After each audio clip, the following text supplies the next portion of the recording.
యేసుక్రీస్తు నామములో అందరికీ హృదయపూర్వక వందనాలండి. దేవుని బిడ్డలారా, దేవుడు మిమ్మల్ని దీవించి బలపరిచి ఆశీర్వదించును గాక. మీకు అద్భుతం జరుగును గాక. మీ రోగము ఏదన్నా ఉంటే స్వస్థపరచును గాక దేవుడు. దేవుని బిడ్డలారా, గుర్తుపెట్టుకోండి, మరి మీ జీవితంలో యేసు ఉన్నాడు. యేసు మీ నావలో యేసు ఉన్నాడు. నిమ్మలం చేయబోతున్నాడు. దేవుడు మిమ్మల్ని దీవించి మీ పనుల్లో అన్నిట్లో నిమ్మలం చేయబోతున్నాడు. యేసు ఉన్నాడు. దేవుని బిడ్డలారా, గుర్తుపెట్టుకోండి, యేసు ఉన్నాడు. దేవుడు మిమ్మల్ని దీవించి ఆశీర్వదించును గాక. అలాగే దేవుని బిడ్డలారా, ఈరోజు మన వాక్యం చూసినట్లయితే యాకోబు 4:4, ఈ లోక స్నేహము దేవునితో వైరమని మీరు ఎరుగురా, కాబట్టి ఎవడు ఈ లోకముతో స్నేహము చేయగోరునో వాడు నాకు శత్రువగును.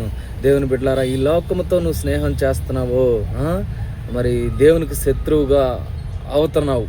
జ్ఞాపకం చేసుకో. దేవుని బిడ్డలారా, దేవుణ్ణి ప్రేమించండి, దేవుణ్ణి ఎత్తకండి, ప్రార్థన చేయండి, పట్టుదల బట్టి ఈ లోకంతో స్నేహం నువ్వు ఇక నుంచి చేయకుండా ఆగిపోదువుగాక. దేవుడు నిన్ను దీవించునుగాక. దేవుడు మెండైన దీవెనల అభిషేకంతో నింపునుగాక.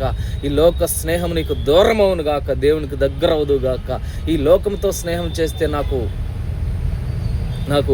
శత్రువు అవుతావు అంటున్నాడు. దేవుని బిడ్డలారా, జ్ఞాపకం చేసుకోండి, మైండ్లో పెట్టుకోండి. మరి లోకంతో స్నేహం చేయొద్దు, దేవునితో సహవాసం చేయండి, దేవుణ్ణి ఆరాధించండి, వాక్యం చదవండి, దేవునిలో బలపడండి. దేవుని రాకడకై నువ్వు సిద్ధపాటులో ఉందుగాక. దేవుడు నిన్ను దీవించి ఆశీర్వదించి బలపరచునుగాక. నీ పనుల్లో దేవుడు దీవించునుగాక. నీ రాకపోకలు దేవుడు నడిపించునుగాక. నీ అప్పుల బాధల రోగములు యేసు క్రీస్తు నామములు అన్నీ తీర్చబడునుగాక. Praise the lord.